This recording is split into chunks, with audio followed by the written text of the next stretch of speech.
In the year 2005, YouTube was launched. Exactly the same platform that you're watching this video on, except that it looked differently. With that being said, I was just thinking, what has each year gifted us, introduced to us, gave us, that we should be grateful for or that we now take for granted? What if we take a specific time length and look at the progress and the changes that we've made? Since I've mentioned 2005, let's make it from 2005 to 2020.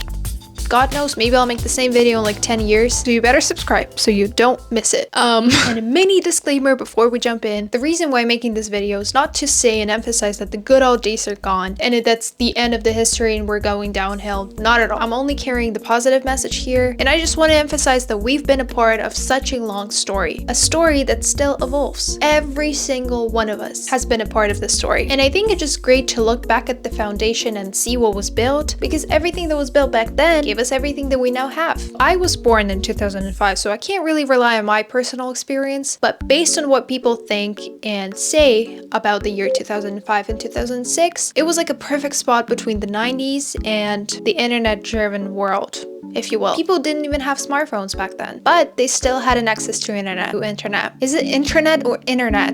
I don't know how to say it. And I want to start with the essential that deserves millions of credits from me, because I actually use it every single day. Google Maps. And it's such an advanced tool that now you can even go up to space and see what's going on up there. But back then, the very first version of Google Maps didn't even have Europe on the map. It didn't even have Europe on the map. Are you really gonna ask why? Because Europe didn't even exist back then, dummy. But actually, apparently the reason why Europe was missing, as all of the other continents I assume, is because, as we all know, Google is an American company. They wanted to make a good product and they started to sell this product to Americans specifically. I don't know if they had both Americans or just one, but that still was a good, useful tool. And of course, as I already mentioned, YouTube. Beside evident interface changes, the OG YouTube had a different rating system. So now we have thumbs up and thumbs down. Back then, they had 1 to 5 stars rating system, basically just like a review. Twitter, to be correct. That's what it used to be called like initially. It was launched in 2006 and it was made to be just like a micro-blogging system, I guess, between your friends and the people you know, just to send out short text messages. And you had a character limit. 140 characters was your limit. People did not know what to do with it. People didn't know why it was made until it became popular a year later, in 2007. Speaking of. And we are calling it iPhone. Today,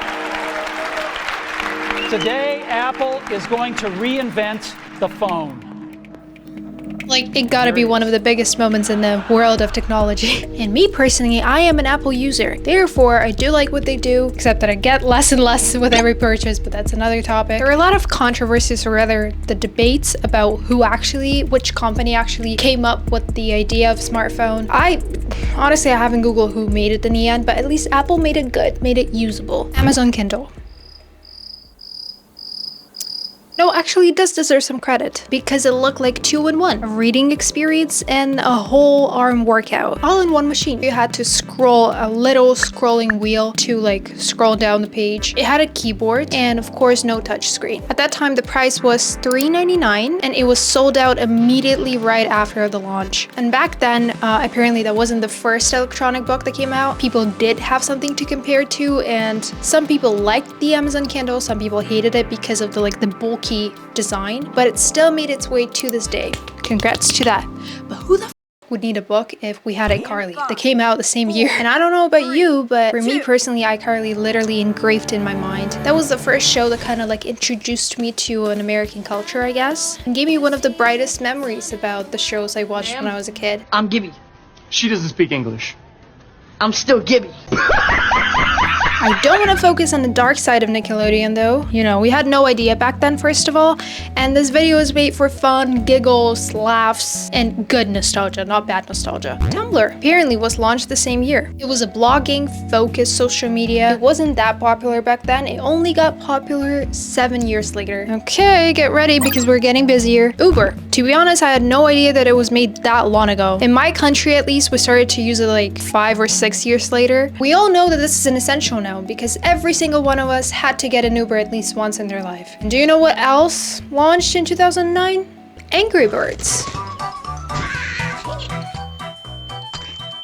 Okay, now 2010 was either a good or a bad year in terms of like introducing new stuff, knowing what happened a decade later. And I'm talking about iPad kids and iPads that came out in 2010. That's what it looks Still like. a great invention. Netflix. And Netflix was not launched in 2010, I have to say. It still existed before as a DVD kind of platform. But that year it became a streaming platform, just how we know it now. The world gave birth to Instagram and Victorious in the same year. Okay, hey Siri.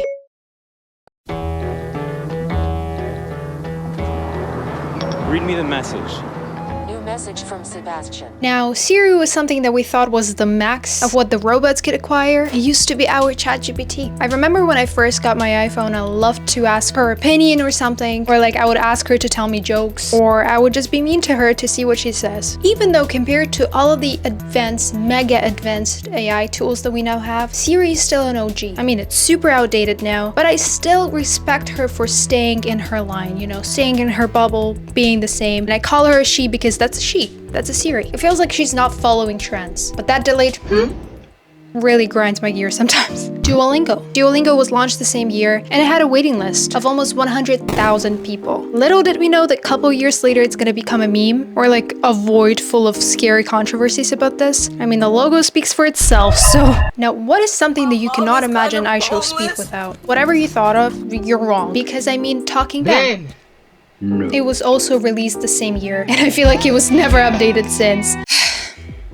Beside Gangnam Style and One Direction becoming stars, this year gave birth to one and only Subway Surfers. Iconic game that you used to play with your friends when you were 7. That same game that you watch somebody play when you're listening to a storytelling video on TikTok, which is kind of sad. Speaking of games, I'm not gonna switch it because I like this. My Talking Tom. Even though the original Tom was released in 2011, that version really had to go because it looks scary. But the 2013 one is the one we all love. At least that's what it used to be for me and my friends. I used to play this game a lot as far as I remember. This time reminds me of YouTube, even though I wasn't on YouTube yet back then. But something that I clearly remember used to spread like a virus all across the internet, and it was like a massive big trend. Ice Bucket Challenge.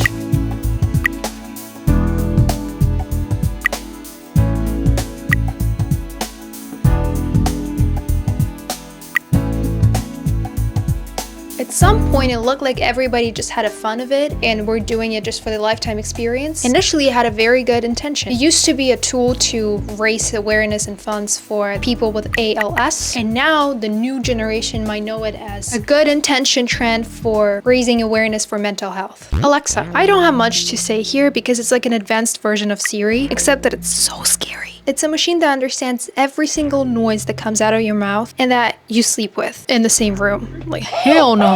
I still don't understand why companies would skip the number 9. It would have been Windows 9, but it's something that we now know as Windows 10. Switching from this to this was a big move, but we all seem to be getting used to it now. We also already brought up 2016 recently in the beginning of the year because everyone had been crazy nostalgic over it. It was exactly 10 years ago. First thing that comes to my mind when I think of 2016 is Pokemon Go. And it's also one of those things that people would go insane about, especially the ones that have always been a fan of Pokemons. I used to watch every single video of every single YouTuber I knew about Pokemon Go, but not because I was a big fan of it, but because it was the only thing that people used to talk about at some point, so I had no choice. 2017.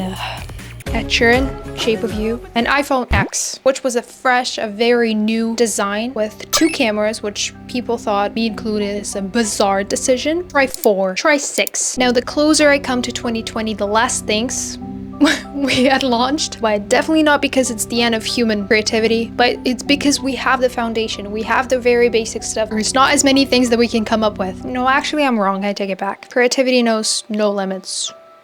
That's a beautiful quote right here. Another challenge that people started was Save the Turtles. Do you even remember what that is? It was a very big trend of people dropping anything that has to do with plastic. Maybe it was the first time that we were kind of shown what's happening in the ocean because of the trash. Unbelievably huge amount of trash in the water. So people used to switch to metal straws instead of the plastic ones. And I think that's the same time when we got the paper straws, which I hate that day. And Musical.ly switched to TikTok in that year. That was also an interesting experience because people had no idea what to do with TikTok. I mean, Musical.ly was basically mostly for dances and like little jokes. But then TikTok, what the hell was TikTok? But you see, a couple of years later, we got a hint of it. 2019. Unfortunately, it was the very, very, very beginning of COVID, but we got a first ever picture of black hole from NASA.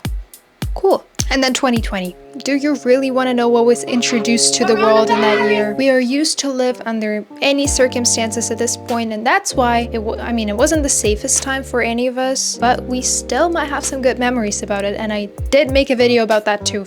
God damn it, I feel like I make a video about everything. Okay. I am done.